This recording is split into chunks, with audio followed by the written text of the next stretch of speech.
If I can ask everyone to please take their seats so that we can start.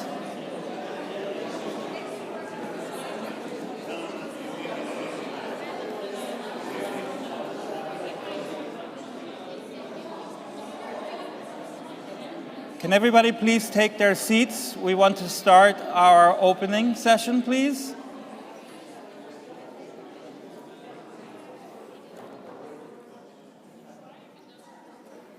Well, a good afternoon to everybody.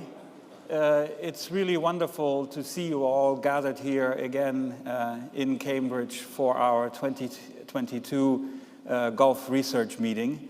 It's wonderful, and I'm very excited to have everybody here in person after a couple of years where we've had a little bit of a break. Of course, 2020, the GRM was canceled.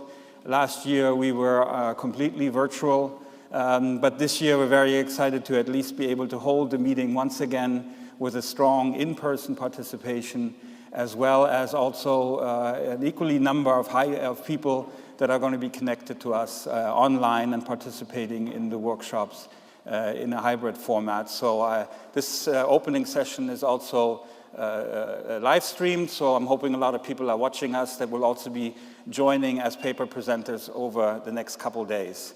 For those who don't know me, my name is Kristen Koch. I'm Director of Research at the Gulf Research Center.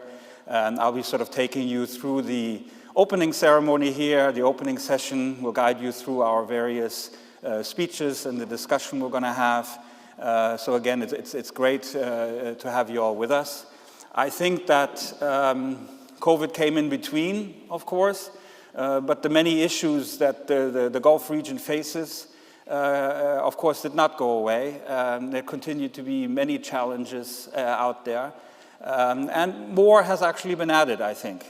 We have questions now about economic future, about the energy transition in the Gulf region. We have the added impact of the Russian invasion on Ukraine that's providing additional challenges. We have all the impact that the pandemic caused and the outcome of that we still have to grapple with. And I think this, again, underlines the need for a meeting such as this, as the Gulf Research meeting, to try to help us a lot of times better understand, better analyze, add, of course, to the literature on the region, dig deeper in some of the implications and the medium to long-term consequences of what the past 2 years mean for the region and how this also impacts the region going forward. So in that sense, it's really fantastic that again, we were able to gather together here for the next couple of days to have some of those in-depth discussion. And I'm very excited about also going around and seeing everybody, then attending the different workshops and engaging and listening to what I'm sure is going to be very many insightful and interesting discussions to happen. But let us get started here in our opening session today. And if I can invite Dr. Abdelaziz Sagar, the chairman of the Gulf Research Center, to come up here and provide his welcoming remarks. Dr. Sagar, please.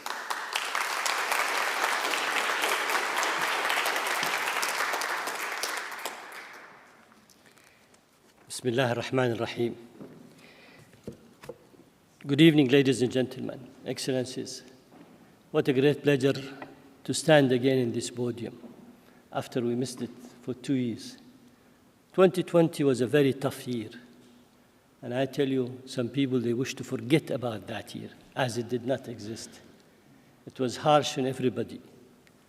Mother and father, they have to teach their kids through the iPad. Kids could not attend school.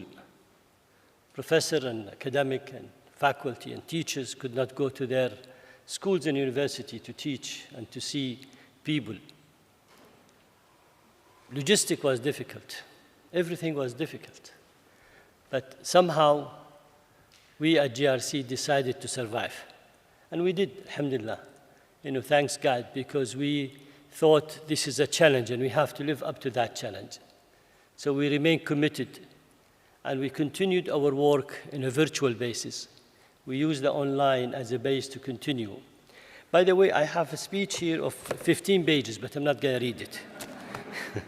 So I decided not to read it, but speak my mind and welcome you, and thank you for attending this year. I know it's difficult. This year we have a hybrid conference because 80 is participating on our workshop through the online in the different 10 workshops that we are organizing.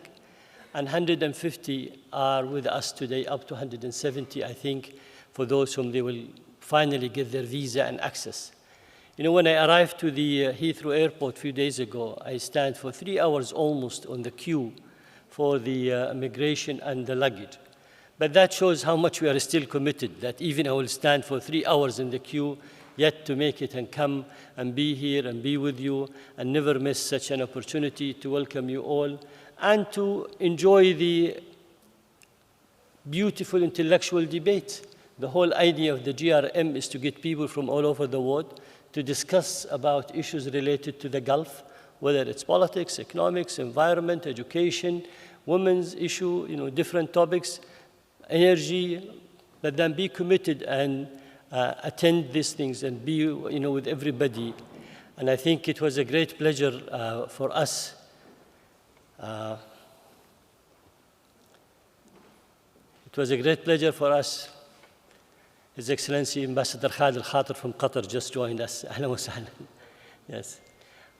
So it's a good and difficult also issue, but at the same time we remain committed. When I look at the statistic today, 3,500 alumni we have, those whom they have attended during the 12 years, 127 workshops we've had, and almost each workshop, it's a conference by itself, as Dr. Yasser Suleiman called it today. He said each workshop, almost it's a subject, it's a workshop by itself. It has a publication, close to 60 books in terms of publication that we have delivered over the period, and also thousands of papers, quality paper that we have in our archive on the different subject. We've addressed all the social science issues that we can, and I think it was a great satisfaction to all of us. This year we have, 10 workshops. It's our 12 years. Last year we have done it virtual, and still, despite of that, we were satisfied with the result and the outcome and the publication that took place after the completion of the workshop. I'm sure there are many people with us online because we decided to broadcast this opening ceremony. A very special welcome to Her Excellency Professor Inas Al-Isa, that she decided not to let me down when I invited her. And she said, I'll come. I was here, 2010, but not as a paper presenter. I was supposed to do a paper presentation, but I did not do it at that time. But I'm glad to be, back again to Cambridge. And we would like to welcome her. She ran a very important university in Saudi Arabia, which is Princess Noura bint Abdurrahman University, with close to 50,000 students. They will be there in that university, but an outstanding university in Saudi Arabia. And again, she will be doing an outstanding presentation that we all look forward to listen to it and do. She was doing. Again, a very special welcome and thanks to the Assistant Secretary of the United Nations, the Special Envoy to the Humanitarian in the Ukrainian crisis, who is unfortunately catch Corona. I don't know, Corona still is back again, by the way. Watch it, please. So stay immune. But he will be joining us online through Zoom later on. And also the Pro-Vice Chancellor of Cambridge University, who also catch a Corona, but he will be also joining us through that one. Unfortunately, His Excellency Dr. Naif Al-Hajraf, the Secretary General of the GCC, was supposed to be with us today, but due to the the sudden decision of President Biden to visit the region, and he's going to be greeting 9 heads of state coming, all the GCC plus Iraq, Egypt, and Jordan. They will be coming all to Jeddah. So unfortunately, he could not make it. We've just had on the 12th of this month, 2 days ago in London, we've had our policy forum, which was quite interesting. We wanted to present what we call the strategic review of the Gulf region, economics and political, security, environment, economics, and energy, which was quite good, well attended, and a very interesting debate we've had. We learn more from people questions. When people ask questions, we learn a lot from their question, and that's really what makes it, very interesting for us.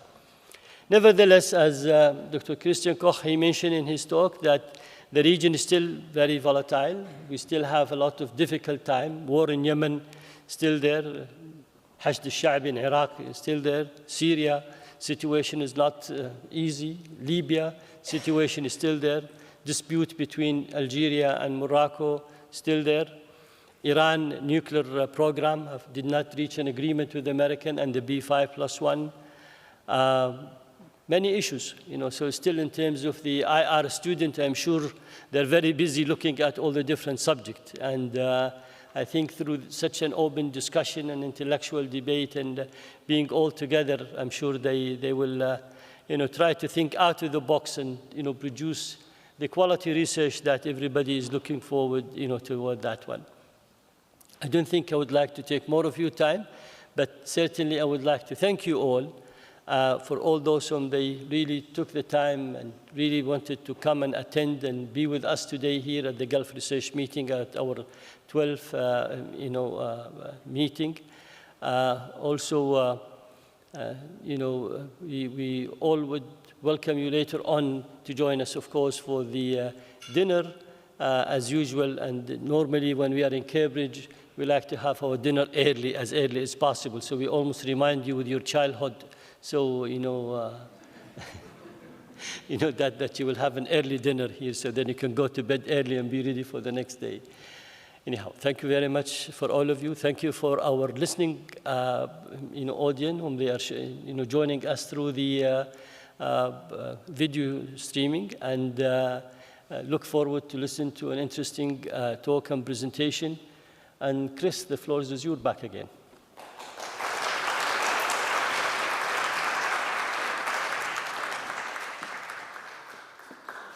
Thank you so much, Dr. Sagar.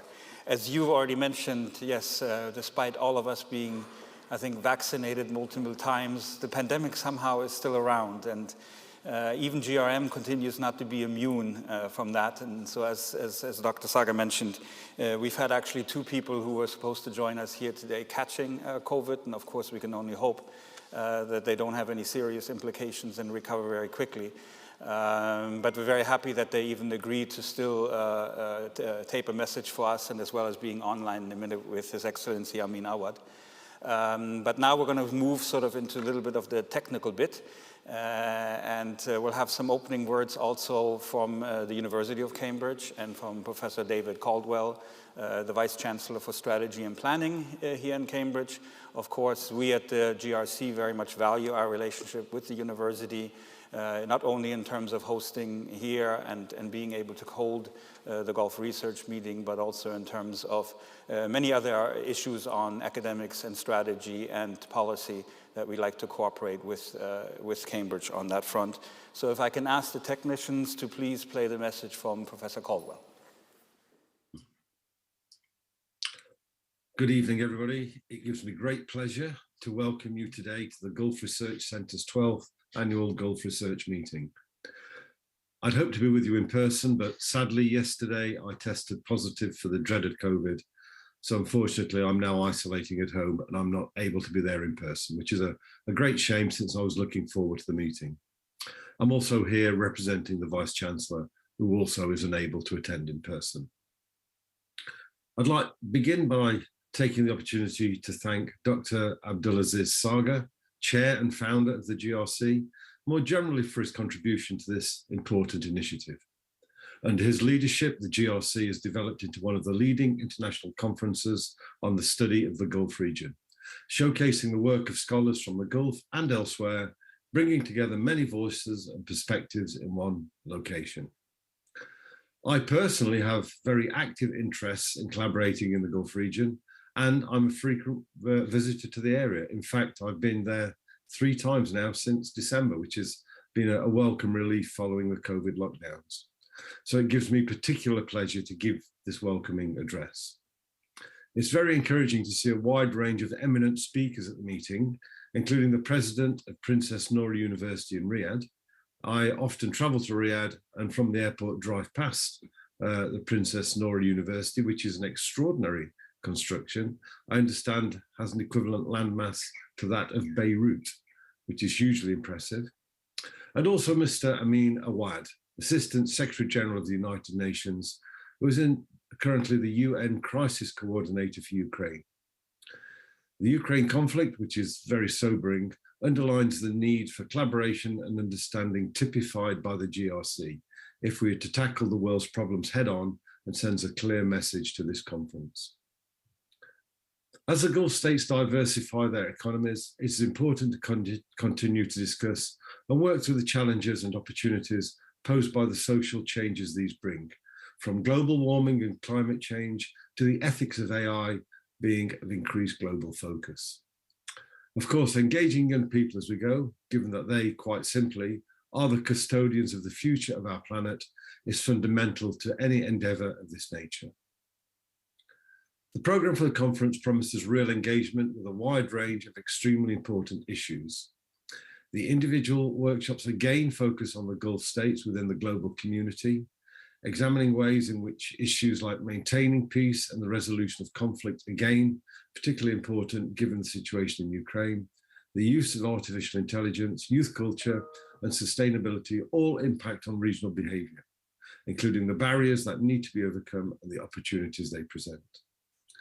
These are areas that align closely with research interests at the University of Cambridge, and a number of our most important and acclaimed academics, such as Professor Vikram Deshpande in engineering, Professor Sir Richard Friend in physics, and Professor Patrick Maxwell in clinical medicine, have found success working with colleagues in the region on a wide range of topics. The Cambridge Department of the History of Art continues to engage closely with the Gulf on Islamic art, which is indeed welcome and much needed cultural addition to the university. And just next week, there will be a series of research meetings planned in Cambridge with Khalifa University from Abu Dhabi on graphene, water management, and medical devices and instrumentation. I will be involved with that personally and look forward to it very much. And the university has been the beneficiary of considerable generosity from the Gulf region. This includes the Kuwait Foundation for the Advancement of Sciences, which established the Kuwait Mathematics Program over a decade ago. The late His Majesty Sultan Qaboos of Oman, who established 3 professorships in modern Arabic, Abrahamic faiths, and mathematics, which are thriving. And we note that only 16 of such prestigious professorships were created, and indeed Cambridge has 3 of them. And we are absolutely privileged to host the HRR Prince Alawid Center of Islamic Studies, which promotes the understanding of the role of Islam and Muslims in wider society in this global age. One of our main strengths here at Cambridge is that the university is a truly bottom-up research-driven organisation, where individual researchers are free to pursue their own lines of inquiry and collaborations, and bringing so many excellent critical minds together here over the next few days promises to spark new questions and new collaborations. I'm therefore personally delighted that colleagues at this university are working in partnership to address global challenges impacting the Gulf region and elsewhere. I hope you have a very productive workshop, and I'm sure you will find Cambridge a welcoming and vibrant community of deep thinkers. I wish you a very successful conference, and again regret I can't be with you in person. Enjoy the conference.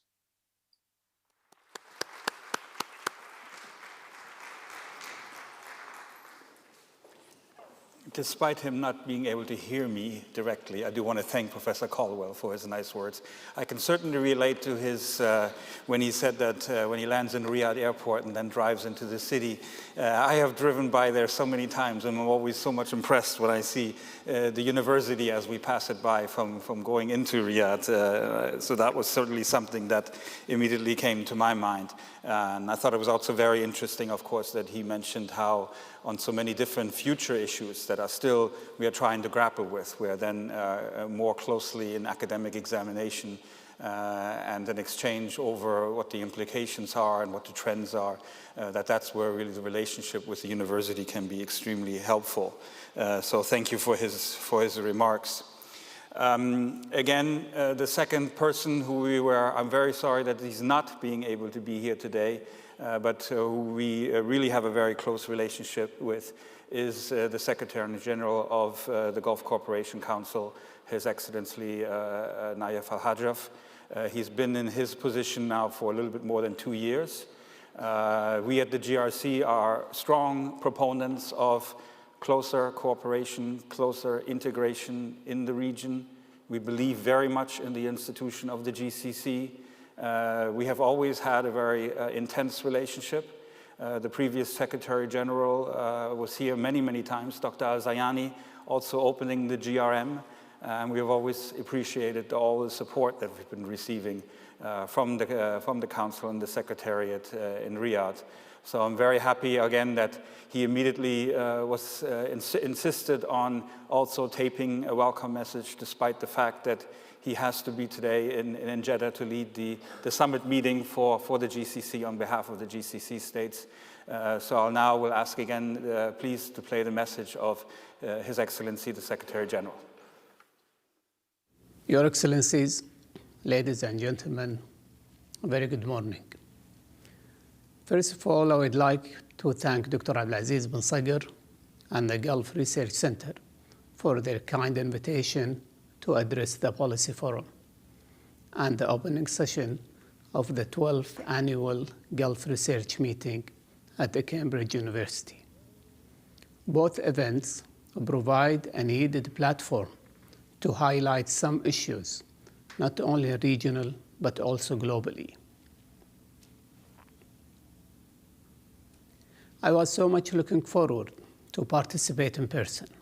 However, my remarks will be delivered virtually due to urgent commitment at the same date. Wishing you all a successful discussion and addressing the various items on the agenda. Ladies and gentlemen, May 25th of 2022 marked the 41st anniversary of the Gulf Cooperation Council, known as the GCC, an organization that has been playing a very important role to stabilize and maintain the peace and security for the region and the world. For more than 40 years, the GCC engaged constructively with the international community, fulfill its obligations to combat terrorism, adopt a very responsible and balanced energy policy which takes in account the interests of both the producers and the consumers, and answers the calls for any humanitarian and development aids needed. At the same time, and at the domestic front, the GCC member states demonstrate national development plans addressing human capital, economic diversification, and quality living standards, along with infrastructure uplifting to support the development plans. Needless to say that the last 40 years weren't a challenge-free. However, the GCC journey remains focused and stable. Looking forward, new challenges emerge and remains real. In addition to the challenges imposed by the pandemic, the region's security, which is very important to the world security, needs to be addressed. The world today is facing many challenges that requires our collective and undivided attention. As the world is still coping with the post-pandemic reality, which affects our way of living and how we conduct business, we still have a long way to go for full recovery. However, one lesson was learned from the pandemic that we, as a human being, are stronger and better off to deal with any challenges if we work together and collectively to maximize our resilience. At the same time, we need to address regional and global challenges that dominate the agenda, from Yemen to Syria, from Iraq to Libya, Lebanon, Palestine, and the Horn of Africa, Afghanistan and Ukraine, food crisis, energy supplies, and economic growth.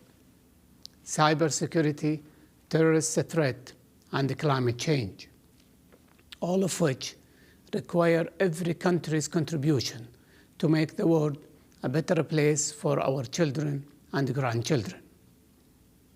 The GCC remains committed to work with the world to maintain and enhance the regional and global security. For example, the GCC hosted the Yemeni talks at the GCC Secretariat General headquarters in Riyadh from March 29th until April the 7th of 2022. As a result, the region witnessed a positive development with the establishment of the new Presidential Leadership Council in Yemen. The establishment of the Presidential Leader Council in Yemen is a positive sign to find a political solution. The GCC has always sought a stable and secure Yemen and has rejected the brutal attacks by the Houthis on Yemeni civilians as well as across the border toward GCC member states. The current truce is placed in Yemen is another welcome development that allows for such political solution to mature.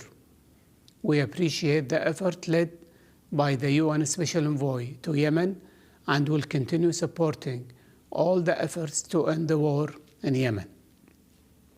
Ladies and gentlemen, we are appreciative of the work that is being done by the Gulf Research Center to promote knowledge for all and for being a source of knowledge for the Gulf region. And once again, I would like to thank Dr. Abdulaziz bin Sagar and the Gulf Research Center for this initiative, and I wish you all the very best.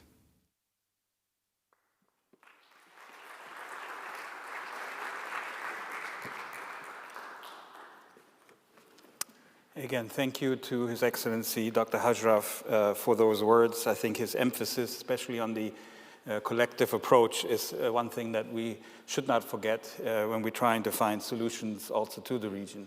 The Gulf Research Center itself has signed an MOU earlier this year with the GCC to also support in the various research activities and where we can play an important role. And we also had the pleasure of actually hosting Dr. Al-Hajraf in a discussion at the Munich Security Forum in February, where we intensely debated the issue of regional security. So definitely we're always thankful for their cooperation and his full support for what we try to do. Now we're going to try to go online and see if we use the whole breadth of technology here that we need to have hopefully learned also during the COVID times. And I'm hoping that we can get His Excellency, Mr. Amin Awad, to join us via Zoom. Again, he unfortunately contracted COVID and could not join us. But I'll give this a second. And Your Excellency, Mr. Awad, I hope you can hear me. It's wonderful. We'll try. Okay, we cannot hear you yet. Maybe you are muted. Otherwise, we'll try to fix it from our end.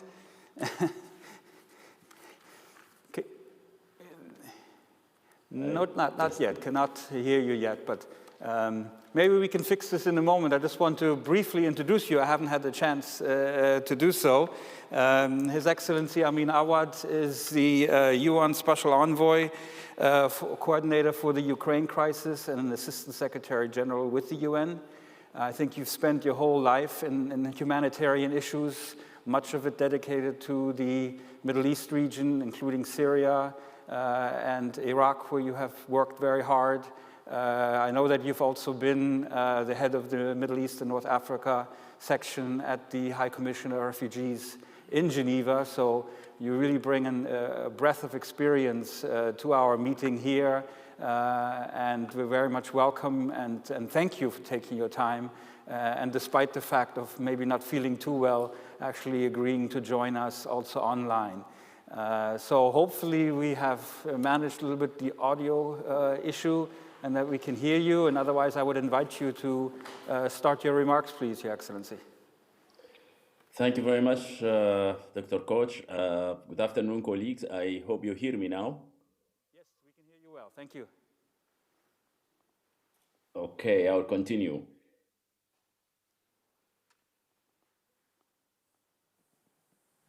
Dr. Koch, do you hear me? Yes, we can hear you, yes. We can hear you well. Maybe somebody could let him know that we do hear him. Okay, I'll continue to speak then. Good afternoon, everybody. Thank you very much, Dr. Koch. My greeting to esteemed Dr. Abdulaziz Sagar and colleagues online.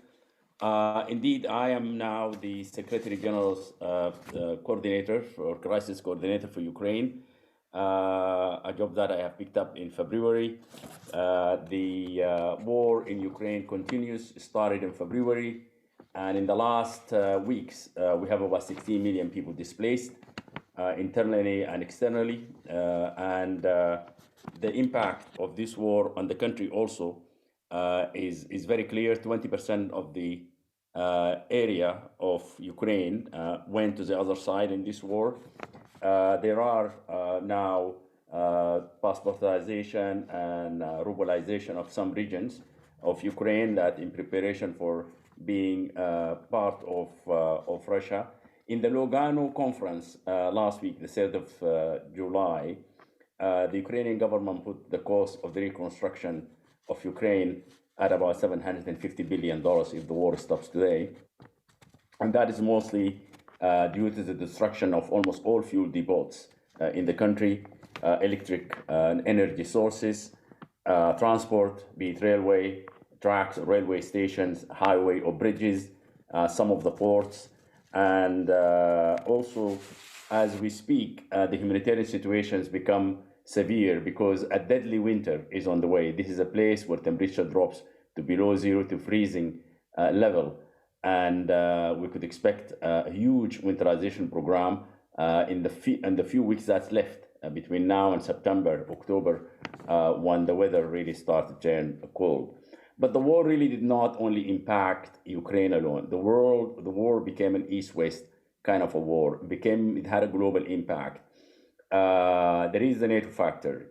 There is also the whole impact of Ukraine war on food, energy, and finances. We have seen a meltdown. We have seen inflations going from as low as 8% to 41%. We have seen prices of fuel and energy going up 3, 4, 5 times in part of the world. And also we have seen shortage of food, and we are seeing analysis of about 69 countries that can be facing problems, similar to the one that Sri Lanka is facing today. No cash liquidity, no food, no energy, and increase of prices, inflation, and of course unemployment and total freezing of the economy. We have about 1.7 million people who are food insecure. We have another 400 million people who are already in need of food. And unfortunately, we have about 46 million people that are on the gates of famine in many parts of the world and hunger and in need of hands out.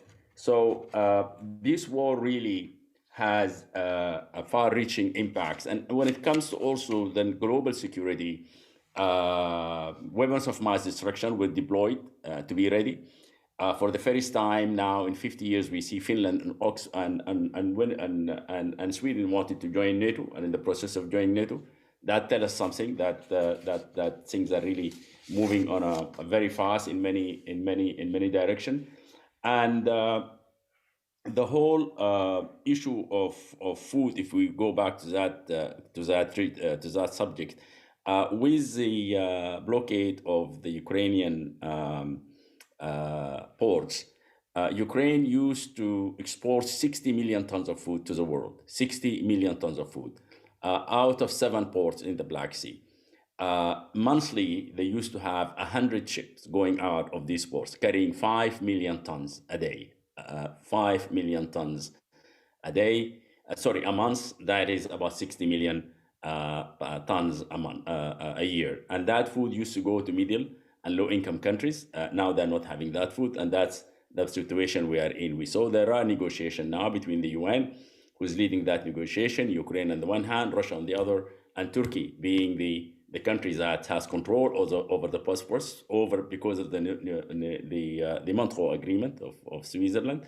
where they regulate the movement of ships in and out, and hopefully we're halfway into this negotiation. Hopefully something will give in. We also, what is really worrying in this war is, for the first time, as I said, the deployment on the ready of weapons of mass destruction, and the fear that set in the area, in Central Europe in particular, and Western Europe, of such phenomena that we haven't seen for a long time. If I look at what can be done now, really out of this crisis and the lessons that we have learned, and not to get into the same situation where almost 70 countries, 69 countries are going to be facing food crisis, and also the impact that now the world at large is feeling. Perhaps one should look at contingencies that we can resort to in the future. That first of all, 25% of the food, the grains, if we talk about what's coming from Russia and Ukraine, it's a big number. It's a big sizable number of food to really be coming from one region. And I think there ought to be recommendations, and I mean, we look at the Gulf and the GRC also to look at this. There ought to be an alliance for food. Countries that have arable lands and fertile lands can be asked to really commit millions of hectares, totaling perhaps hundreds of millions of hectares, that can produce food, and countries can be supported to increase output and to diversify geographically and the type of crops and otherwise, so that the world does not find itself in a situation like this. A Black Sea, as small as it is blocked, strategically as it is, central as it is, but the whole world kind of going into paralysis as far as food is concerned. The other thing is that we notice here is the whole collapse of supply chain. Ships have not been coming to the Black Sea. Supply chains that are dependent on the transport of food and the delivery of food and the handling of food from the Black Sea ports, is Russia or Ukraine. Now, some of them at the far end of the line, the smaller ones, the middle-sized one, are also declaring bankruptcy or already are bankrupt. If the food delivery from the Black Sea is resumed, the prices are going to be higher, maybe twice, 3 times, 4 times, 5 times. We don't know. Time will tell. And that for simple reasons. Insurance cost is going to be high for these ships going into a war area where mines or where seas are mined. 1, 2, the supply chain, as I just mentioned, also the prices are going to be high because there are few of them and the competition is high, and therefore the demand is high. And when we add up this, we find that the food, which was labeled once as the Black Sea food for middle income and low income countries, was at a lower price than the other type of wheats and grains that we're getting from Canada and the US and other places, let's say, it's not going to be that low cost or cheap anymore. So there are so many questions marks, and there's so many alarms that we have to really look at and try to draw contingencies, as I just said, for us to really find a way forward. And therefore, this is the 2 recommendations I just put as a teaser for discussion later. But of important also, one has to look as is war going to really end now? From what I see and what I observe, I think it's going to take a while and it's going to drag on. And one has to look at what will be the next consequences rather than sitting put, waiting for consequences and events to take us, to take over the scene. I think the prices of wood will continue to increase. We think that the war of energy now going on between the East and the West, be it gas or fuel, is going to continue. It will make life difficult. Inflation will continue. Prices will continue if fuel and energy continue. And one also have to look at the realities that now, for the first time, we see also new alliances now that are emerging in the region. We have the Iran and Russia on the one hand, and we have other clusters that are really looking at their interests in such fluid situation. So we are not, the world is not in a good place, and the war in Ukraine, in that small corner on the Black Sea, it's really impacting many countries in the world, including Brazil, who does not have fertilizers. That's also another big country that is supporting hundreds of millions of people in Latin America with food. And we have many countries in Africa, especially in the Sahel and Horn of Africa, that could be facing an outright famine, starvation. And we also, the food prices, even in developed countries, are going to be increasing and therefore affecting many of the industries or the trades or commerce. So these are my quick and fast impressions of my time there. And I will be happy to rejoin you again for any questions or discussion. Thank you.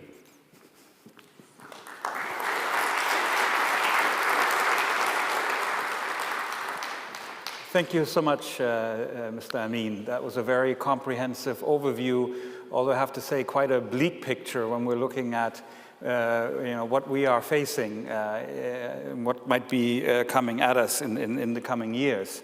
I want to use, hopefully, the opportunity maybe to keep you online for another sort of 10 minutes and also maybe ask the audience if there are a couple of questions that you want to raise to Mr. Amin, and be happy to take them on and point them toward. Let me maybe just start by posing you one question. As you were talking, I was thinking that this is a problem overall with increased conflict and of course also increased flows of refugees, of displaced persons, of internally displaced persons, seems to just get worse and worse every year. I think we have the greatest number of refugees ever in history at the moment, and we seem to be topping just one crisis after the other. With your sort of broad experience also, what's going wrong in the international system? What really needs to happen in order to reverse some of these trends, which again, they're impacting all parts of the world. We have tremendous sufferings, and you sort of have a sense that there is something that is not working properly. What can we do, not only in the Gulf region? Of course, the Gulf region already plays quite a big role in humanitarian and development aid and trying to contribute to looking at international solutions. But where do you see sort of the big issues within the broader international community that will start to take us on the right path going forward? Thank you, Dr. Koch. I think this is a very valid question, an important one, and it's always in my mind that when situations are left for too long to be forgotten and frozen, conflicts as we call it, as what we have now in Syria, what we had before in Armenia and Azerbaijan, the Nagorno-Karabakh, that was a frozen conflict for a long time. And there are many spots now that they're left and people are left to really to their own devices. Now, I think there is a need for a mechanism where some of these conflicts are really prioritized and the impact of the conflict should be analyzed so that the world can understand that these conflicts in small places, and they could be as far as they may be, but they will have an impact or another on the world. If we look at some areas that in Africa or even the Middle East that have fertile lands, arable land that can produce tens of millions of fertile land that can produce crops that can be exported to the world. These places should be saved from conflicts. The conflict should be, these are strategic places, and the conflict should be resolved. All machineries of the world, the power that may be, should be really deployed to do that. We now, as we can see, three things. One, food. Two, energy. Three, finances, and other goods. This should be a criteria, not leave alone the humanitarian, of course, and the political and strategic on the wars that will always inflict communities and people. The other thing is when you have a big war happening, like in Ukraine, for example, the whole world gets sucked into this machine. The whole discussion between the East and the West on the fuel war, the food war, and the war itself, and the arm race. So the world gets very busy with one big strategic war, and then the rest of the wars of this world, the smaller ones, are forgotten. And if they're forgotten for 2 or 3 years, then these wars will be forgotten forever. If you go back in history, short history back, we look, there is still 11 million Syrians that are displaced. There ought to be a political will for those people to go home. There are 6.5 million inside displaced, and there are 5+ million outside in Iraq, Lebanon, Jordan, Turkey, and Egypt, and the rest of the world, and the far abroad and the near abroad. Those who are in close proximity and those who are inside, the 11 million that I'm talking about, there ought to be a solution for them to go home. And the conflict should not be frozen for so long. And that applies to so many other situations around the world. So I agree with you. There ought to be a commitment to do that. There is another issue that's not in the news as often, but it comes from time to time when we see people drowning in the Mediterranean or other words, and that's smuggling and trafficking. It should be one of the most important agenda points when we have, is it billions of dollars trade, billions of dollars a year. People are smuggled between Asia to Europe, east, west, south, north.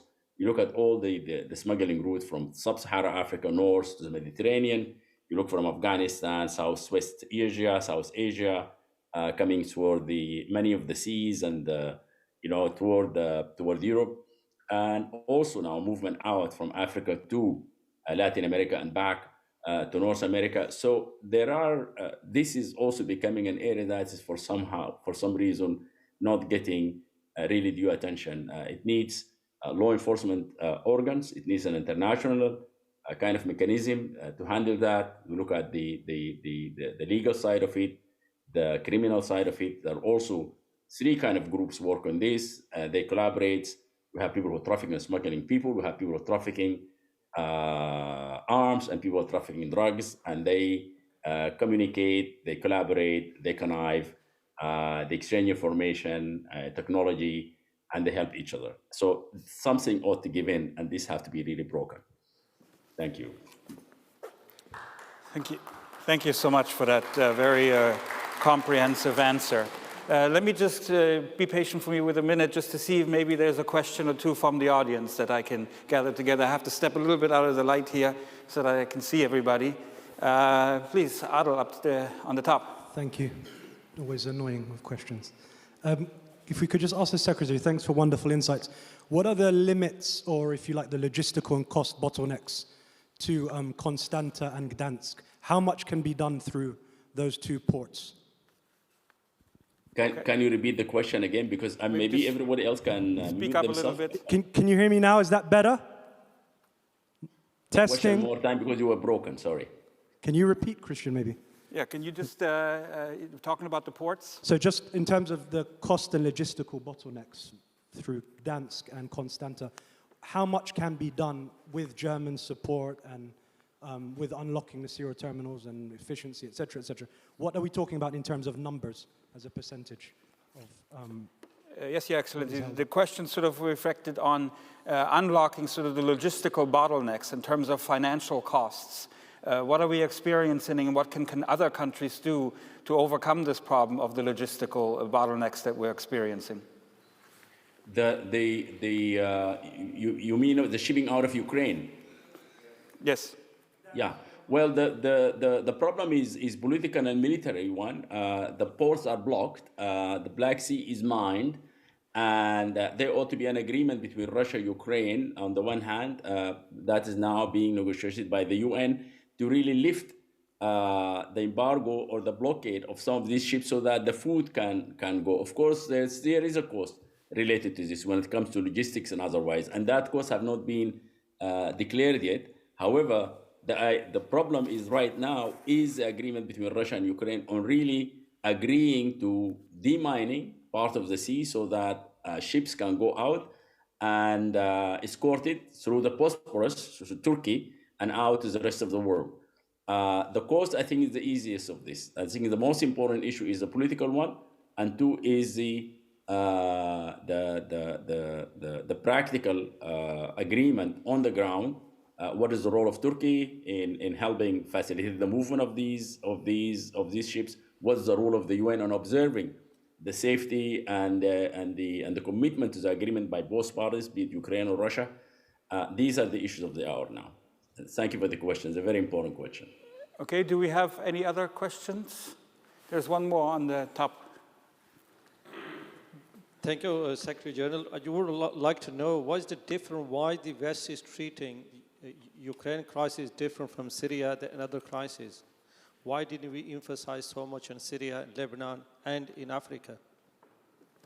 Well, as I said earlier, this is the case whenever you have a country that has a strategic global importance, as now Ukraine does, but also the war between Ukraine and Russia is not between Ukraine and Russia anymore. The war really did involve most of Europe, when you see where the refugees went to, and when you see the NATO versus the Russia, it is a global, of a global nature, this conflict, and therefore, it has implications, a negative impact, as we said earlier, a global impact of the war on food, energy, and finances, and therefore, it is getting attention, and rightly so. But that doesn't mean it has to get that much attention at the price or at the expense of finding solution for other wars, be it in Syria or other parts of or Africa, for example. Great, thank you so much. We really appreciate your remarks. They were extremely comprehensive and interesting. You are, of course, welcome to still stay with us and listen to the other discussions, but we really appreciate that you even made the effort to join us today despite your illness, and we can only hope you have a quick recovery, and hopefully the symptoms are not too severe for you. So thank you so much for your time and joining us here, and we look very much forward to being in contact with you in the coming weeks and months. So thank you so much, Mr. Amin. Thank you very much.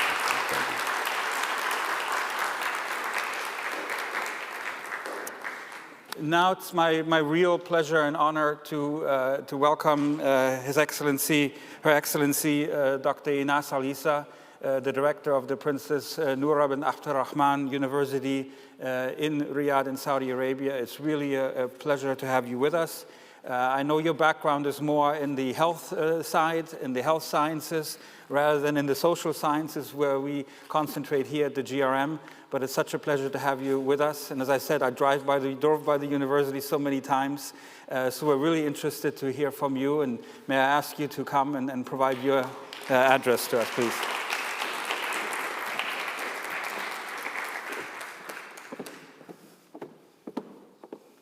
Thank you so much.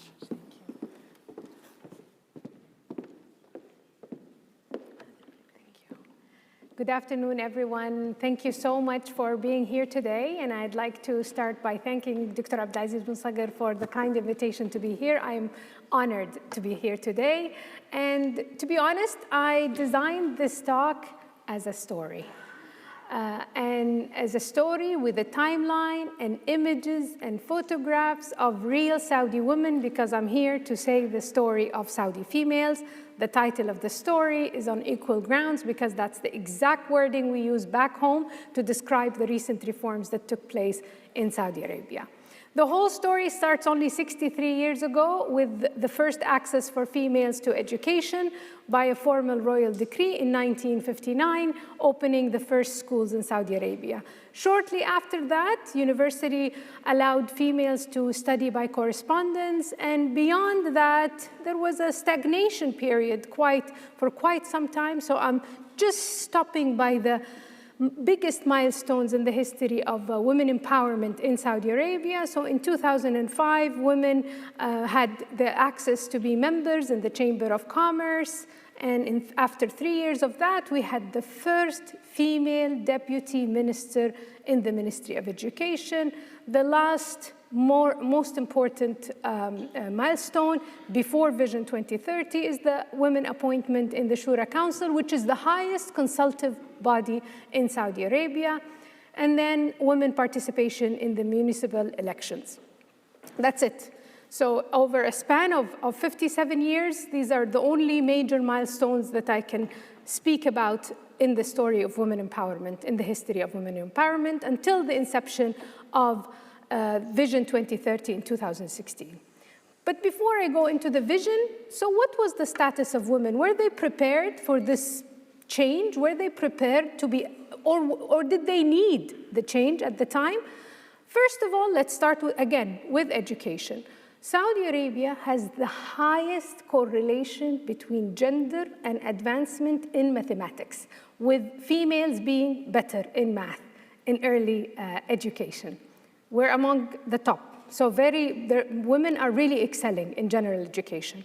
Women are also excelling in higher education. So we have women outnumber men in the enrollment and the graduation from university, and not just the enrollment, but even the highly specialized disciplines such as health, IT, and generally STEM. But despite these great numbers, the unemployment rate among females was much higher than men. And women workers were only 7% of the workforce, with an economic participation of only 19%. So despite the fact that we had 57 women graduate from health schools, we only had 25% of the workforce in health were females.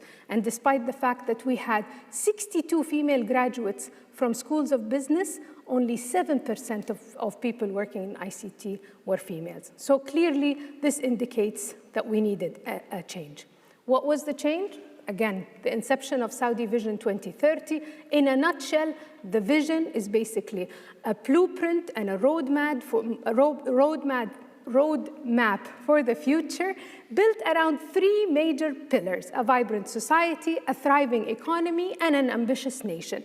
And under these three big pillars, we have 96 strategic objectives attained through 11 vision realization programs, all inclusive of women.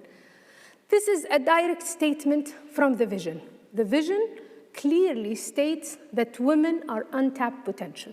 The vision clearly states that women are another great asset, and the vision empowers women and enables them to strengthen their future and contribute to the development of the society and the economy. In fact, one of the goals of the Vision 2030 is to increase the participation of women in the workplace. And to do this, we have two mechanisms. One is through initiatives and projects, different entities performing these initiatives, and the other, and which is more impactful, is the legislative and the social reforms by the political willpower. So, for example, I'll throw in some examples today. So we have 7 initiatives focusing on women under the National Transformation Program, which is one of the 11 vision realization programs.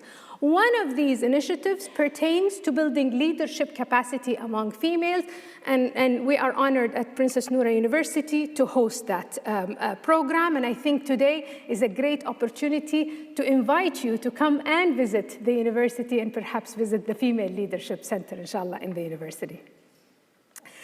There are 4 initiatives under the umbrella of the Human Resources and Social Development Ministry, all pertaining to supporting women in the workforce and increasing the inclusivity and diversity in the labor market in Saudi Arabia.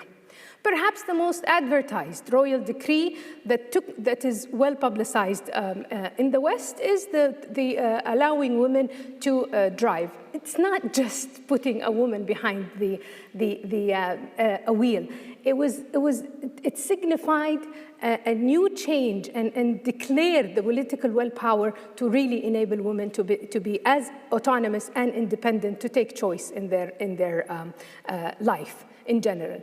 But the less talked about and perhaps more impactful legislative reform in the country is the amendment of the male guardianship law, and most recently the announcement of family law reform, which really regulated women personal affairs in a way that was unprecedented in the history of the country. Now, please look at that picture. It looks normal to you, right? So what? Female sports athletes. This is the first soccer female team in their trip to go to the Maldives to play an international game. This was a dream. This was really beyond a dream, and this is one of the manifestations of the Vision 2030. Of course, the leadership. The vision manifests itself clearly in the empowerment of females by the appointment of female leaders. We had the first female woman ambassador, Princess Rima, here in the picture, 4 women vice ministers in 2019, the Ministry of Education, 13 women in the Saudi Human Rights Council, which constitutes 50% of that council, 3 women cultural attachés, and in fact, earlier this month, we had the announcement of 2 major positions in the country for females. One is the Deputy Minister of Tourism, and the other is the Assistant to the Secretary General of the Ministers of Councils, and we're very proud of that. So here I'm only touching the surface. Really, we can't keep up with really the good news that are taking place. Another great picture. Again, I'm just telling a story, and these are real women, real pictures, real images. The Vision 2030 opened new career prospects for females. So we have women now in the police force and in the military, opening options and opportunities for girls in previously unwelcomed sectors. Sorry, someone talking? Okay. Picture, Saudi female racer. Her name is Masha'al. So I've given you a glimpse of what the vision is, a number of initiatives under a number of entities taking place all at the same time. So how did this really, was this impactful? Has this really induced change? Or can we actually feel this change? Can we measure it? Can we assess it? In fact, first of all, unemployment dropped from 33% to 22%. Women workers increased from 7% to 27%. Female participation in the economy increased from 19% to 35%. Remember the story of women in the healthcare? It only increased by 3%, but that increase is qualitative. Look at the female physicians. We increased the female physicians in the workforce from 11% to 16%. Now the biggest change, the biggest notable change, took place in the ICT sector. So remember, we had 57% of female graduates from colleges of computer science, 7% at the time, 25 prior to Vision 2030. Now the female participation in the ICT sector is 28%. Generally speaking, 41% of the civil sector workforce are females. One-third of the small and medium enterprises are owned by women, and the number of females registering their own businesses has doubled over this period beyond Vision 2030. All this was reflected in the international indices for Saudi Arabia. And here I'm using an example of the World Bank report on women, business, and the law index. And here you can see from 26 in 2010 to 80, the score jumped to 80. How? Since I am in Cambridge, I expected this question, so I come prepared with the graphs and the numbers, and as you can see here, this is the performance of Saudi Arabia since 1971, and you can see the sudden jump that took place from 2011 and beyond, and here you can see clearly the change in mobility and marriage and parenthood, which are the relevant personal matters that matter to a woman. Now allow me to gloat a little bit about Princess Noura University. So you heard 2 of the esteemed speakers today touch upon the beauty of the physical facility of Princess Noura University. We're strategically located near the airport, so anyone going into town will end up seeing Princess Noura University. And again, I repeat the invitation to everyone here at the audience. Princess Noura University is the largest female university in the world, not just in terms of size, but in terms of number of students, faculty, and the diverse number of programs offered at the university. We have 4 clear strategic objectives: Obviously, one of them is women empowerment. And we host 3 schools for STEM, engineering and science, and business administration, engineering, and science. What's the third? And computer science, I'm sorry, I forgot completely computer science. I'm not used to giving talks at this time of the day. So we have 23% of our student body are in these 3 STEM colleges. We have 5 health colleges. We have 18% of our student body in health schools, and we have a school of design, state-of-the-art school of design, and I also look forward to all of you visiting it. So how does Princess Noura University play a role in this ecosystem in the country, serving women and empowering women throughout? We do this through a number of mechanisms. One, because we're a university, we study and we measure and we assess, of course. So we assess the impact of legislations. We celebrate and spotlight the success of women. We support women leaders. We offer new degrees, progressive degrees, to open new opportunities, and we innovate in our degrees so that our females can be competitive in the labor market. So here, for example, one of these entities that serve this strategic objective is the National Observatory for Women. It's a research entity that is linked to the General Authority for Statistics for data gathering, and basically it generates an annual index to evaluate the effectiveness of women-related initiatives. That's a major role that the university is playing at the moment. This is an example of the index in 2019. As you can see here, we bridge the gap in education and in the health between males and females. We still have a long way to go in the organizational dimension and in the economic dimension. And the 2021 index will be released shortly. We also have an annual prize for women's excellence under the patronage of the King of Saudi Arabia, annual. Most recently, we received generous funding from the government to start a national museum for women to document the history of women in the region for the past 300 years.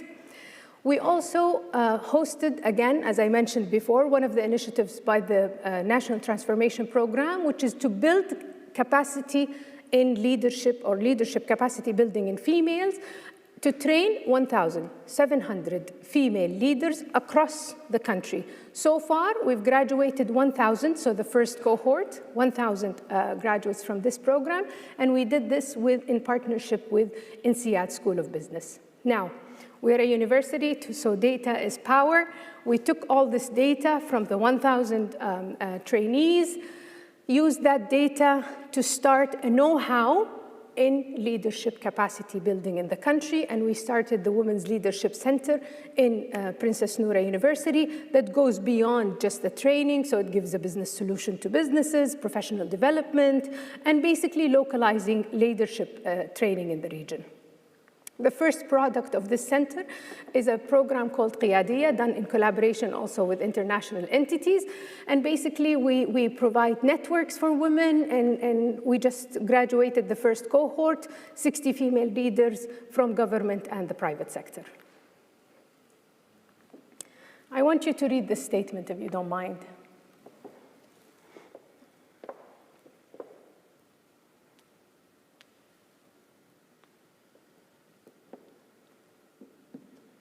Where do you think this statement comes from?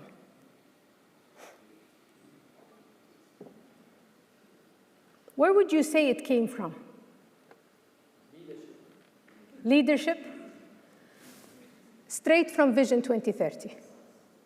So the Vision 2030 not only started initiatives empowering females, empowering women, doing social reforms, but it also inspired academia to do things differently. So at Princess Noura University, inspired by that quote, we are evolving from higher education just for learning purposes to beyond that higher education also for economic development. And to do this, now we have a new and innovative way to reform our curricula. We came up with a Sigma degree. A Sigma degree is basically a collaboration. Any new program in Saudi Arabia, in Princess Noura University, starts with a collaboration with a business partner to define the competencies and the on-job training and the career path, partnership with a legislative partner to understand the legislation around and the job needs for this job. Now you would say, well, this is obvious and it's always done. Actually, we design it so that it's a lifelong journey with early exit points that coincides with career path points. And I'll give an example for this. We opened in 2020, the year of the pandemic, while we were all in lockdown. We started 21 new programs, all in areas that were also unprecedented, such as filmmaking and animation and photography and all that. This is an example of one of the latest degrees that we offer in the university, which is a Master's in Women's Studies. And also it's done as a Sigma degree, so a student can graduate after 1 semester, after 15 hours with a certificate in women leadership, or continue to graduate after a year, complete the 1 year and get a higher diploma in women's studies, or complete the thesis and the capstone and graduate with a Master's in Women's Studies. We do this through our collaboration with universities around the world. And I'm very proud to announce that we, in the last 2 months, we signed with 6 UK universities, and we're very proud of these collaborations, and we hope to do more. And for example, one of the most valuable collaborations that we have at the university is our collaboration with Swansea University, and we're opening the first Masters in Energy in September for females, offered in collaboration with Swansea University. Also, the Vision 2030 inspired us to go beyond and create global citizens, not just graduates of the university, but really global citizens. And we did this in collaboration with the UN Staff College to train our faculty on SDG training. And we now embed the SDG to create that know-how and understanding for our students about the issues of the world. We also value local partnerships. So we partnered with the Saudi Federation for Cybersecurity and Programming and Drones, and we created an academy for coders. This academy grew bigger, and through it, we were able to start and collaborate with Apple to start the first Apple Developer Academy in the region and in Africa, and the first cohort are graduating end of this month in Riyadh, Saudi Arabia. Now, remember the story of female graduates from colleges of computer sciences, 7% participation in ICT, increased to 27%. We felt at Princess Noura University we could help advance this number better and create better opportunities for females to join the workforce in ICT. So we started our own pink tech company that actually allows free working hours and virtual working for females from all around the country, tapping the potential of the graduates, the high number of graduates of females across the country. Last but not least, athletics. You saw the big smile I had when the slide that pertains to of our first soccer team. I'm in England. I believe everyone here loves soccer as well. And in Princess Noura University, with the great facility that you can see from the outside, it's just as great, if not even better, from the inside. So we have now 21,000 students engaged in 16 different sports in Princess Noura University, with a jump of 400%. And I know Dr. Bonsagar was concerned about COVID, and he said, what happened during COVID? Look, even during COVID, we had online workshops for athletes, so they never stopped.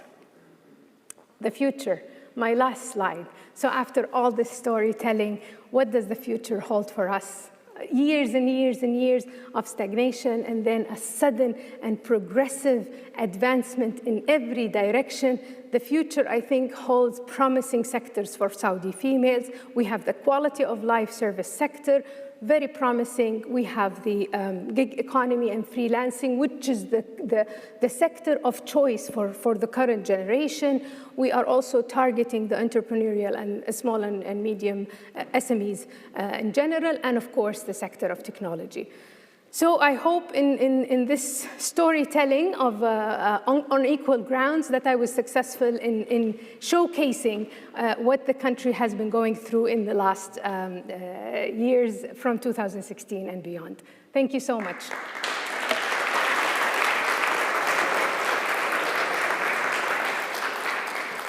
Thank you so much. That was really wonderful. Thank you. Could you, if I can ask you to have a seat here. Sure.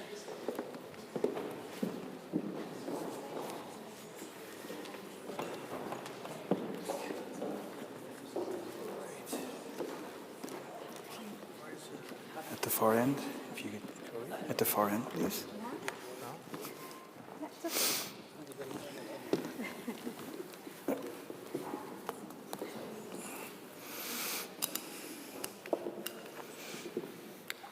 Well, Dr. Inat, that was really a fantastic presentation and a wonderful overview, so thank you very much. Definitely, as somebody who's been going to the kingdom for about 15 years, I am simply amazed every single time that I now return to Saudi Arabia, and you really see changes happening almost in real time. It's such a fast-paced environment, such a dynamic environment, and such incredible changes that you see every single time you go. And I remember that even prior to COVID, I went to Saudi Arabia 4 times in 2019, and I felt every time it was a little bit of a different Saudi Arabia that you saw coming, and that change is just continuing. What we want to sort of do here now for the remaining half an hour that we have is, as Dr. Abdulaziz already mentioned earlier in his remarks, is to look a little bit, since we have the presence of Her Excellency here also, to look at nearly the impact of COVID on the education sector, and also to involve everybody here in the audience to join us in that discussion, to maybe present some of your views and some of your experience that you've had. We will, in fact, in this GRM, we will have one dedicated workshop to the issues of challenges in the COVID environment, lessons for higher education in the Gulf, and we have our 2 workshop directors there, so that's certainly something very pertinent already to the discussion, but it'll be interesting to hear also from the rest of the audience maybe some of the experience. Maybe I can just pose an initial question to you, Your Excellency, in terms of the overall progress that you've showed in terms also of Vision 2030. We're now sort of 5 years into the vision. Where do you see the current? What's been sort of the challenge that you still need to crack? The one that you maybe has been the most persistent that you still need to tackle? Where do you see the main challenge now that we see these developments going on? What's there for you that where you really want to focus your energies on the next year or so? Excellent. Do you want me to take all the questions first and then? No, because I tend to elaborate a lot. That's and fine. No, please, we'd like to hear from you, of course. If we can take like 2 or more, because I really want to get the feedback of the audience, if you don't mind, and then I'll address all the questions, if you don't mind. So if there's any more questions, I'm an academic, so I'm used to questions, and this is the only way I can operate. Maybe I think we have, Thank you. I see 2 hands raised here on my left side, and maybe we can take those on already. Sorry, I beat you to it. Thank you very much for that very interesting presentation. If you could just introduce yourself so that we know who you are. Absolutely. So I'm Hassan Al-Hassan. I'm a research fellow for Middle East policy at the International Institute for Strategic Studies. Thank you again for that very comprehensive presentation. Now, since this is a research gathering, I'd be remiss if I didn't ask about what your universities and what your personal sort of future plans for enhancing the research output of perhaps Princess Noura University in particular. Universities in our part of the world, Arab, Middle Eastern universities in general, don't tend to fare very well in terms of global research rankings. They don't produce a lot of world-class research. I don't have the numbers in mind. Maybe those who focus on higher education in the region can tell us a little bit more. But at Princess Noura University, what are your plans to ensure that the university produces world-class, high-quality research? Thank you. Okay, and I think then we had a question right next to you, Hassan. Good afternoon, Jean-Luc Saman from the National University of Singapore. My question related to one of your slides that looked specifically at rural areas, and I was wondering if, looking at all the statistics you showed us, if you can talk about the challenge of women empowerment in rural areas compared to what I assume to be, in a sense, easier in the bigger urban centers. What kind of challenge do you see there, and what are the policies that might be in the making at the moment on that? Thank you. Great, and I'll take one more from here, down here at the bottom. Thank you very much. My name is Rinaldo. I'm one of the directors for workshop number 9, which is in higher education and COVID. And we're very much, impressed by what Princess Noura University has achieved so far. And indeed, you're a phenomenal, inspiring leader. We want to ask, how do you think has leadership been challenged by COVID, and how has it impacted the different initiatives in your university, and what are some inspiring stories probably that you want to share to us in terms of policy implications, assessment, human resources, all those staff-related activities that were made during the COVID-19, and what probably advice you'll give us as higher education leaders and members of the academia, so that we'll be able to deal with other related challenges, especially COVID in particular. Thank you very much. Okay, excellent question, and a perfect lead over then to our discussion on the COVID after this to follow. So maybe I can turn this back to you. That's Wonderful. Already quite a big agenda for you to tackle. So I'll start with your question on the challenges. We are very much focused, and we have a plethora of initiatives and programs. So the quality of the execution of these programs is of great importance. For example, when we started the leadership program, the leadership capacity building program, it was funded by the government. We had the partnership of INSEAD, but we had to monitor specifically the first cohort. It had to be just perfect. We had to assess and monitor and reassess to make sure that what we are doing is actually in the right direction. So one is the quality of what we're doing. That's very important, and we have to really keep balances and checks going the whole time. The other thing is enabling the females in different sectors. So you don't want to just focus on those who are very highly qualified. And I go back to Rinaldo's or Johnson concern about rural areas. Very important to note. No one left behind in Saudi Arabia. So the number of universities increased from 8 universities to 27 in every region in the country. And so they're government universities. So these are just I'm just talking about public universities. So we have 27 public universities scattered all around the country. So females have access to universities, but to higher education. But again, the challenge of job opportunities in rural areas, of course, I wouldn't call them rural areas. It's mostly urbanized areas. It's just not as centralized as, just like the same challenge that is faced everywhere in the world. And this is where Pink Tech, Noura Tech plays a major role, because we have a virtual platform and a freelancing, and we get projects, and we recruit the best talent irrespective of where they are, because we want to create these opportunities for women across the country. And it's been lucrative so far. It's a new company under our endowment, by the way, and it's working so far.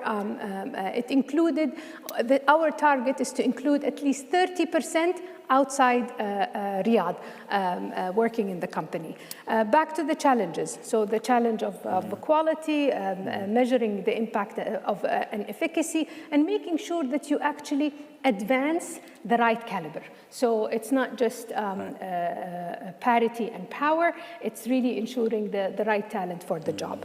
In terms of research ranking, Hassan, we could go on and on and on the initiatives that would work for X university versus Y university.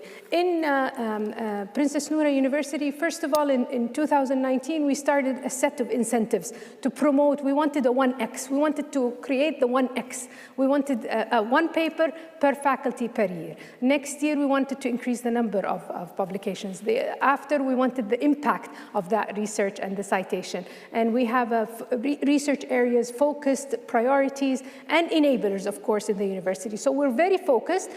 This year, hopefully, we will be ranked in the Times Higher Education for the first time, the Times Higher General Education, and we hope, of course, to be among the world universities in the Shanghai ranking in the coming years. Back to Rinaldo and how COVID impacted the universities, I see the silver lining. It was the COVID really reflected the investment in the infrastructure, in the digital infrastructure in Saudi Arabia. We went online the same day it was announced, March 8, March 9, schools just took over, universities took over online. We had, prior to COVID, we struggled with a number of faculty not wanting to join online, and we wanted to evolve from didactic teaching to active learning. And one tool to ensure this transition from didactic teaching to active learning is using online education and online assessment and online dialogues. And so the silver lining in COVID is that we were ready, we had the infrastructure, we had the toolkits, and then basically all our faculty joined and aligned with this. So in terms of policy implications, for sure, now 30% of the delivery of curricula has to be online. Students have to submit evidence of their projects online. So it actually implicated how we, again, deliver education. Assessment, it was difficult at first, and people were skeptic about students doing exams online, but this was tested now over 2 years, and it's actually, and we have really great tools to ensure that students are being assessed accurately through online. I think I covered all that. Great, no, fantastic already. We try to get Dr. Zager and Dr. John also into the discussion here. I mean, I'm not an education specialist myself, so I looked up last night and really discovered some numbers that tell you how hard the COVID pandemic really hit the education sector. Worldwide, there were 184 countries that faced school closures for months at a time. In total, 1.53 billion school children out of school for prolonged periods. Meaning that in total, almost 90% of children in the world were impacted by school closures throughout. You mentioned just now the absolute importance of investment into infrastructure. Still, we have a problem of 1/3 of students finding themselves completely cut off because they didn't have that kind of access or the kind of technology. And maybe for John specifically on the economic front, I was just seeing here, just in the UK, there was £2.6 billion loss in terms of the investment into higher education, also because of no more foreign students who pay higher tuition amounts to the universities here, who weren't able to travel, who weren't able to come to the universities. So, I mean, these are just, already some staggering figures. Dr. Abdelaziz, where do you see this from the research side? What's been the impact that you've also faced within GRC overall? Where do you see the main issues to be confronted? Well, we are part of a global network called Council of Councils. This is almost a 30 or 40 think tank worldwide that we used to meet twice a year. And when we had to convert from actual physical meeting, because normally we meet before the G20 meetings that takes place in any country, For instance, this year we have to meet in Indonesia because the G20 will be in Indonesia. And we had to do a virtual one. And even when we had the G20 in Saudi Arabia, and I was heading the team on the think tank and the role of the think tank on the G20, it was not easy. It was plenty of, of hours in front of the screen convincing the other. And sometimes, yes, either, some people would have to go through a learning process of how to use the machine, how to be active with it. Zoom is easier than Microsoft Teams. So finding out what is the easiest system to use. Again, if you have a presentation that you would like to share it with the other, also it was not easy in the beginning. For many people, presenting the paper in the way that it's understandable for the participant. Also, it was not, there was some difficulties, that people had to go through, but eventually, there was a lot of learning process. And the good thing that we have somebody from Argentina, somebody in Singapore, somebody in China and Korea, in Japan, and somebody in Washington, I'm in Saudi, and we're all together in front of a screen that, we all bring us together. But we all missed the physical presence, being together, brainstorming together, because in the online, you have a limited time, and that's also teaches everybody how quickly can you deliver your message on point. Don't take your luxury time to, explain so many things. You have a clear point, you have to deliver it because you have, other participants with you and so. So it did affect somehow the quality of research to some extent, but soon after, when everybody start, we find it convenient that we can organize more activity through the online, and we can get people to participate into the, and then we can have a larger audience also. It depends on the subject and who's our audience. So, we can have a larger audience through the, the online participation. But, we overcome that, and that was okay. Mm-hmm. Excellent. John, your initial thoughts on this, and what have you sort of experienced, and what do you see as the biggest challenge to be confronted? Right. Well, I think I'm lucky I did it. No, we hear you. You hear me, okay. Yes, I don't know, I have some education. I don't know if it's high education, but from this experience, I'm very lucky I didn't get a divorce from my wife. So, because it was very challenging, I think, having kids, as you said, and as Dr. Abdelaziz said, during COVID. The economic aspect of this is that the world has learned to be also virtual. And I think that the labor market globally has learned, and a lot of the big businesses will have to eventually adjust to a hybrid system. Mm. So physical is all nice, but I think the world is becoming more accustomed to being a little bit more homey and less of an office-based mentality. And of course that has implications for property markets, for mobility, for transportation, and so forth. We would need to adjust ourselves in a new reality, which is that the older people like myself hate to commute, and the younger people will want to stay more at home and not commute at all. So I think universities and education will change dramatically over the next 20 years. People will not want to go physically to a university.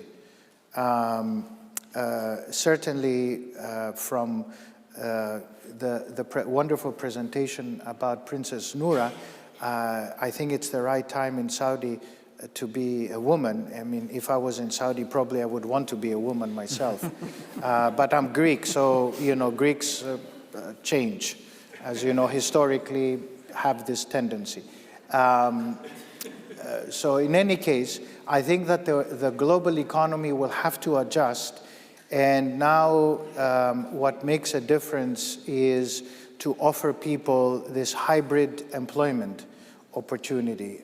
So that is going to transform the way we see things. COVID made us realize that you can still do business and you can still do certain important tasks from home. You don't need to be going and coming. And of course, from my experience, the going and coming is to commute between, unfortunately, I have this odd situation where my family is in Oxford and I come to wonderful Cambridge. And it's the worst combination because I think the UK made it so that if you are based in Oxford, you will never go to Cambridge. And if you're based in Cambridge, there is nowhere on earth you will go to Oxford. So these two great institutions have decided to be very divided. And this train that will have to happen, it will not happen during my lifetime, especially with the way politics is unfolding.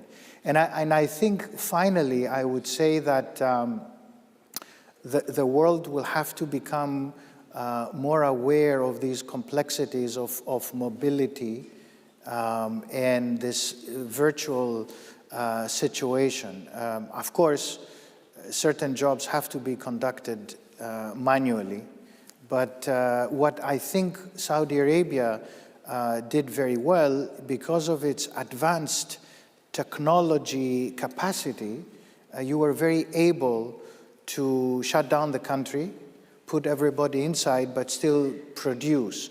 And if you look at the economic numbers, it had the lowest output decline compared to most of the other countries. Probably the only exception was Egypt, but I would doubt the Egyptian numbers all too often, but that's a different question. That's me as an economist speaking. But overall, I think the impact is far greater globally than what we think today. And this will evolve over the next 5 years. Thank you. Thank you. Great. Can you I wanted to comment? come? Yes, of course. Thank you, please. John, for your kind words. But I would just, I echo that, and I'd say that it's great nowadays to be in Saudi Arabia, whether you're a man or a woman or a child, an adult or a young youth. So it's a really great place for everyone. And interestingly, the comment made by John about the students not wanting to go to university, I expected the same thing. And I said, well, this is the most disruptive intervention we've ever had in the history of education. And of course, reforming education, especially in universities, is very difficult. It's very difficult to change the mind of faculty. Faculty are trained to do what they do really well, and they are trained to defend their ideas. So reforming a curricula or starting a new degree in a department is almost mission impossible. So I thought, well, we have to do things differently now. Students don't want to come to the university. We should switch to more interactive, perhaps using virtual reality, for example, for training students in their co-op, using simulation center to train students in the health sector. But guess what? We did a survey, and 90% of students said they wanted to come back to school. Even with synchronized teaching, and even with one-on-one tutorials, and even with the digital access and the digital literacy that we worked really hard on for our faculty, still they wanted to be back on the campus. So the life of the campus was still something the students looked forward to. Even the library, we really thought that with everything becoming digitized and with the online resources and the teaching material available for them online, that you wouldn't see that traffic in the library. Again, we have an amazing library at Princess Noor University. You can see it coming from the airport. And so students were booking because we had a limited number of people allowed in the building. During that transition of COVID, we started with 100, and then we increased it to 200, and we always had all the spots filled. Everyone booked and wanted to come to the library. Yeah, I agree with you that we have now a hybrid system. So really, COVID helped us to evolve into a hybrid education system. But also I think company like those companies, they have education system online. also are benefiting, and we start seeing courses. One of our GRC director, he did build a program on the geopolitics of energy. And he was surprised that he had 50,000 subscribers, to that, program or to that education lecture series and so on. So there is demand despite of the difficulties there, and because people, they look at it as convenient that they can join in some time, and companies that selling program or doing or acting, even a lot of I think here Professor Suzanne Qureshi, she did participate in a policy program at Harvard University online, which was accredited, program on public policies. So again, university, they find a new opportunity, they find a new program, there is a new business also, and extending the horizon of the audience and also of the participant that, learn from that. Mm-hmm. Let me turn it back also to our audience again. I don't know, Professor Susan, I saw you earlier, maybe had your hand up. So I can go ahead and bring you in right away. And then I see another hand in the top. I'll come to that. And in the middle there. We should ask Professor right here in the first row first, about Cambridge University experience on the online also. Also. Yeah. I want to thank all of you, but especially Her Excellency Prof. Inas for her comprehensive, important information about Saudi female in general and our mission and ambitious 2030. Just I want you, it's very short, to give advice to our young females, Saudi female and all females in the whole world, how they really achieve their goals and in a way that they prove themselves. This is one. And I want you to give advice for our young researcher here. We do have many of PhD students. What is your advice to them to be a great researcher and published in ISI and high impact important journal in future? I want to thank both Dr. Abdulaziz and Prof. John for their excellent comment. And we do have, as Prof. Inas said, this crisis according after COVID-19 and how we drag students. Initially, we thought it's a problem. And later on, we found them, as she said, they want to be attendance and even blended learning. We use it in King Abdulaziz University that mixed both online and physically. They prefer to come to university. Thank you all, and just I want to hear your advice. Thank you. Mm-hmm. Thank you. Okay, we have the gentleman here on the side. Hello, everyone. I'm Kristen Sharma from KL University. Can you speak louder? Hi, everyone. I'm Kristen Sharma from KL University, India. Thanks for such a wonderful gathering after 2 years. I was missing it. This is not a question, rather a compliment to Her Excellency. When you started speaking, I thought that this is a reflection of light on your face, but the moment it goes, your speech, I realized this is happiness from inside, which is brightening the hall. Well, I recalled 2008 when I was working in Bahrain. I participated in Tamkeen. I raised that the first teacher of a child must be paid attention to, that is the mother, the female. And unfortunately, the dais opposed it. They didn't appreciate it. In 2008, in a conference, I proposed that the first teacher of a child, that is a mother, a female, must be promoted in academics, in education, and this was not appreciated by the gathering that time. I'm happy to see that your university has really done excellent work. Thank you. Congratulations. Thank you. Thank you. Yasser. You go up to the top one there. We have the hand up from the lady. Chris, we need Yasser to come. Okay, to I will come to Yasser then also. And Jassim. Thank you so much for the wonderful panel. My question is also directed to Her Excellency. Thank you for all the informative data and story you shared. I also like to share my story about Saudi Arabia. I'm now a professor at IWP's postgraduate School of National Security and Statecraft in Washington, D.C. I teach students energy strategy and energy security. I remember along my journey, I was very excited to go and study in Saudi Arabia because they're very strong in petroleum engineering, but when I contacted the Saudi embassy, they told me because I'm a woman, I cannot go because I can't go as a single woman. I have to go with a mahram. So I'm very excited about Vision 2030 and all the changes that is happening in the Saudi, not just for Saudi women, but for other women, that they could have further collaboration with the kingdom and with the women in Saudi Arabia. Would you mind please to elaborate more on your university's collaboration with different professors, women professors in different fields, especially the technical fields that you mentioned? Wonderful. Thank you.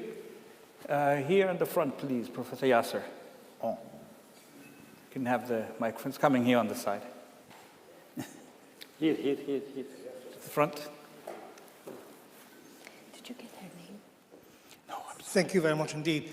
I think we can almost take it for granted that what COVID has done is to teach us to see the opportunities that we can do through technology.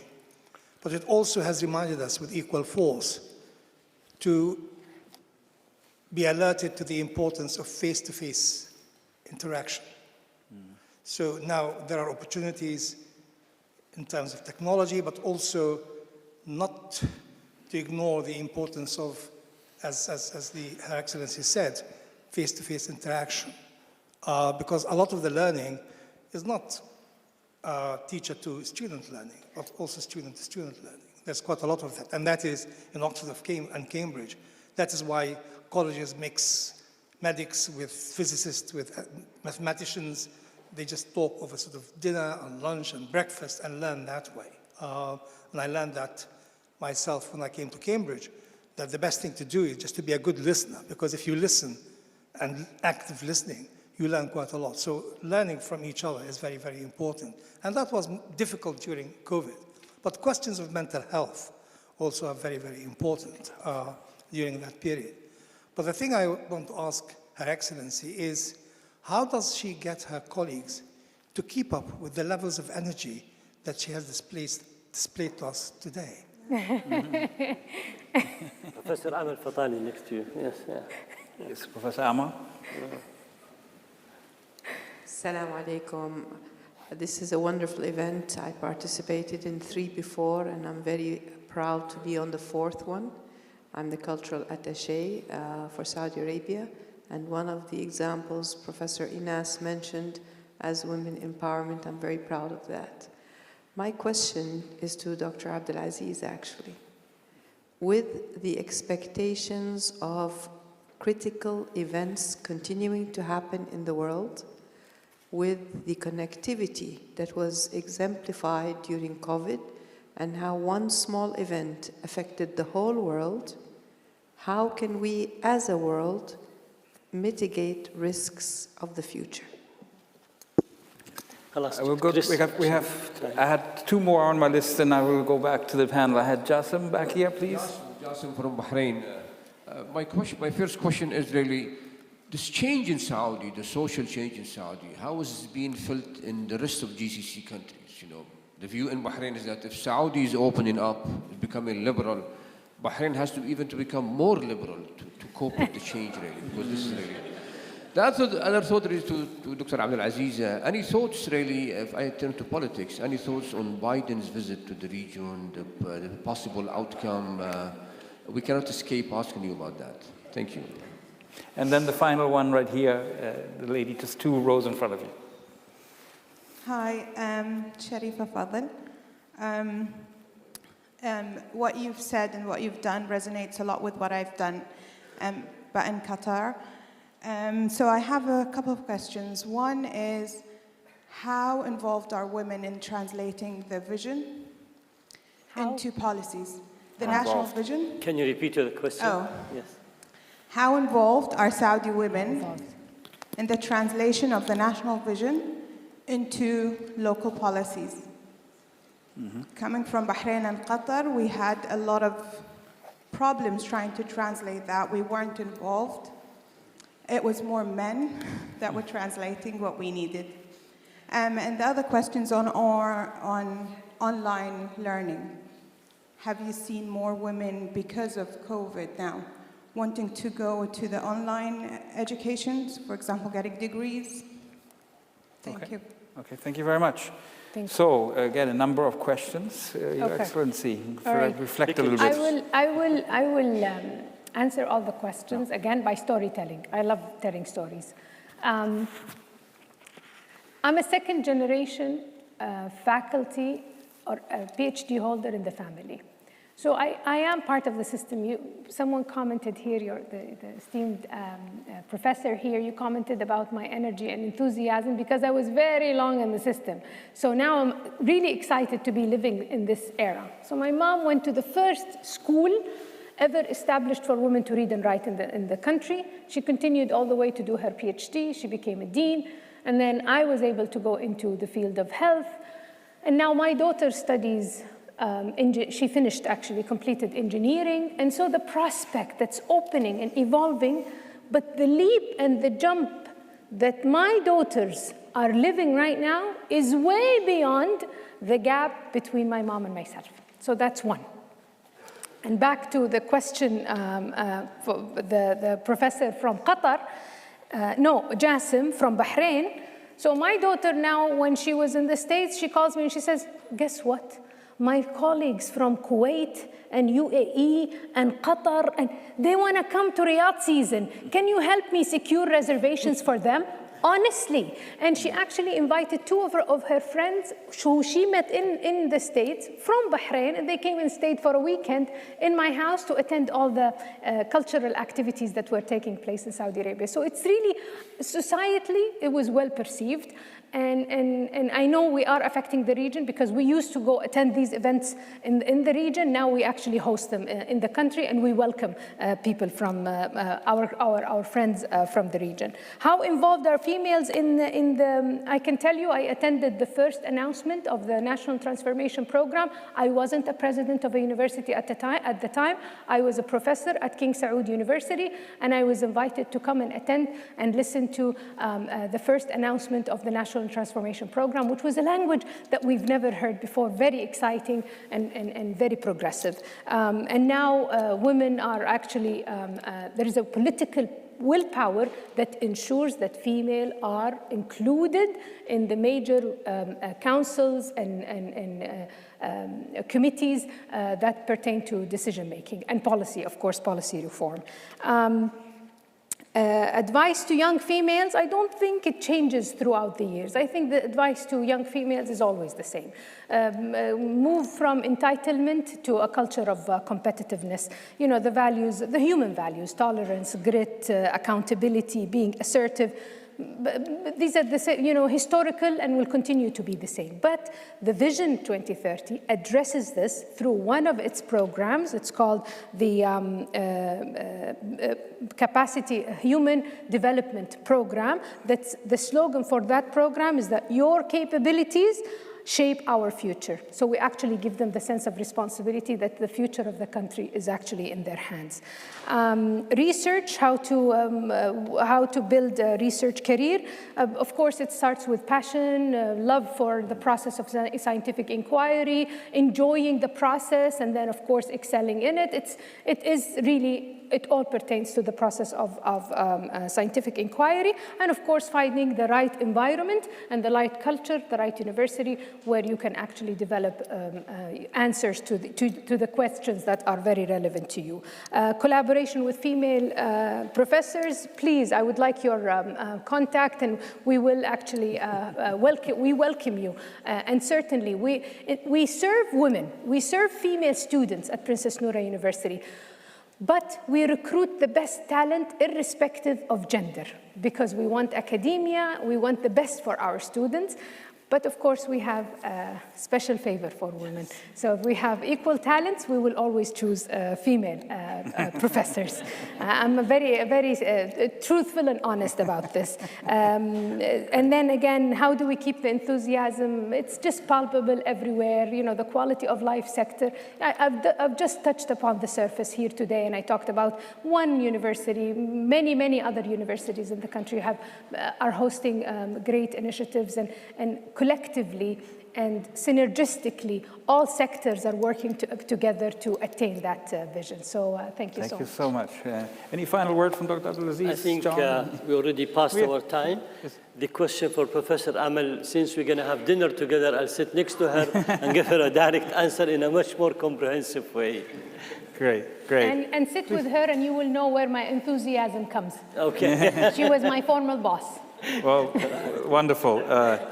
I think we're really off to a great start for our 2022 Gulf Research meeting. So thank you so much for really a wonderful presentation and insights. We invite you all for our group photo that we normally take after the conference. Just 2 words of thanks from my side to the team around Jareed, your IT. It worked flawlessly. It was wonderful. So thanks for that.